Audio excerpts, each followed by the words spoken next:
Andhra Pradesh sports మరి ఈరోజు మనకి అంటే 1వ తారీఖు నుంచి ప్రారంభించాలి. ఇది గవర్నమెంట్ స్పోర్ట్స్. పిల్లలకి సర్టిఫికేట్ చాలా వాల్యూ. ఇప్పుడు గవర్నమెంట్ ఏం చేసింది 3% మనకి ఇచ్చింది రిజర్వేషన్. అంటే 100 జాబులు 3 జాబులు వచ్చినాయి. మీరందరూ కూడా కష్టపడి చేయాలి. మరి ఈ కార్యక్రమానికి ముఖ్య అతిథులుగా ఇచ్చేసిన మరి సలాది రాజేశ్వరరావు గారికి అలాగే సతీష్ గారికి మరి మీ చిన్నప్పుడు మరి బాగా ఎక్సర్సైజ్ చేసేవాళ్ళు అంటే ఆదర్శం అంటే మాకంటే ముందు సీనియర్సే కానీ మాదంటే మీరు ఆగిపోయారు మేము రన్ అయిపోయాం. మరి నిజంగా తెల్లగంటలు వచ్చేసేవాళ్ళు. మరి ఆ ఎక్సర్సైజ్ మీద ఉన్న మమకారం అలాంటిది. మరి వెంకటేశ్వరరావు గారు కూడా ఈ కార్యక్రమానికి రావడం చాలా ఆనందకరమైన విషయం. అందరూ కూడా సార్ ఏం కాదంటే మాకు కావాల్సిందంటే పిల్లల్ని ఎంకరేజ్ చేయడం అండి. ఎందుకంటే మీలాంటి వారు వచ్చి కొద్దిగా ఎంకరేజ్ చేయాలంటే పిల్లలు మాకు కొంత ఉత్సాహం ఉంటుంది. నేను రొటీన్గా నా ఫేస్లో కంపడతా ఉంటాయి వాళ్ళకి. కాబట్టి మీలాంటి వారు వచ్చి కొద్దిగా ప్రోత్సాహం చేశారనుకోండి కాబట్టి పిల్లల్లో కొద్దిగా అట్రాక్షన్ వస్తుంది. జాబులు కూడా చాలా బాగా వస్తుందండి. అంతేకాకుండా స్కూల్లో కూడా రిజర్వేషన్ ఉందండి. అంటే ఉదాహరణకి అతని బాక్సులు మీకు ఆ స్కూల్ నుంచి ఎలా వెళ్ళిన పిల్లలందరూ కూడా వాళ్ళకి రిజర్వేషన్ ఉంటుంది. అంటే ఇప్పుడు గవర్నమెంట్ ప్రజెంట్ మన గవర్నమెంట్ ఏం చేసింది స్పోర్ట్స్కి ప్రాధాన్యత ఇచ్చింది. అందుకే దయచేసి అందరూ కూడా మీరు బాగా నేర్చుకోవాలి. బాగా నేర్చుకొని మీరు ప్రైజులు రావాలని కోరుకుంటూ మరి ఈ సందర్భంగా నాగేశ్వరరావు గారిని మాట్లాడతారండి. అలా అందరూ చాలా సంతోషకరం ఆహ్లాదకరంగా ఉంది. అప్పుడు ఎన్నో సంవత్సరాల నుంచి ఈ కరాటీ మీద దృష్టి పెట్టి చాలామందిని తీర్చిదిద్ది కొంతమంది ప్రయోజకులు చేయడం వాటిలో పెట్టిన ఈ టోర్నమెంట్ని విజయవంతం చేసి మన స్థానిక ఎమ్మెల్యే సత్యానందరావు గారు ఆశీస్సులు ఏమైనా కావాలంటే మన మండల నాయకులతో కలిసి మేము ముందుకెళ్ళడానికి సిద్ధంగా ఉన్నాం. అలాగే కొత్తూరు సెంటర్ గ్రౌండ్లో కూడా నువ్వు దీన్ని డెవలప్ చేయడానికి ముందుకు సాగాలి. మా వంతు కృషి మేము చేస్తామని మనస్ఫూర్తిగా కోరుకుంటూ సెలవు తీసుకుంటాం.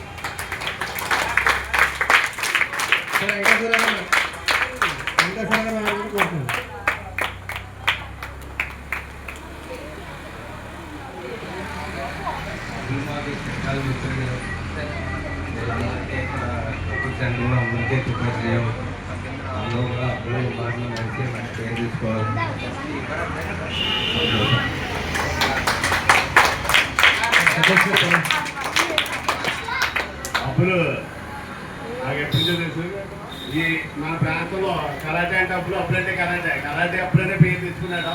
ఇది ఎప్పుడు చూసిన పేపర్లో మన ఊరి పేరు మన పడుతుంటే మనకి సంతోషంగా ఉంటుంది. అలాగే కొనసాగాలని కోరుకుంటున్నాం.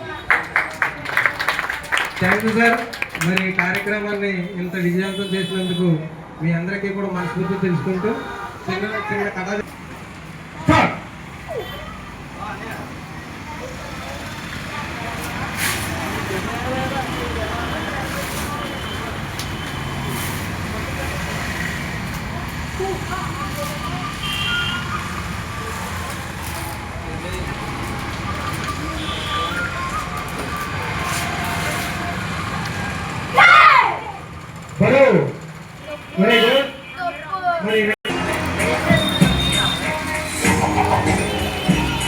క్యాప్స్కోవడంతో కూడా నాకంటే తెలియ విషయం ఏం కాదు.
రెడీ చూడాలి.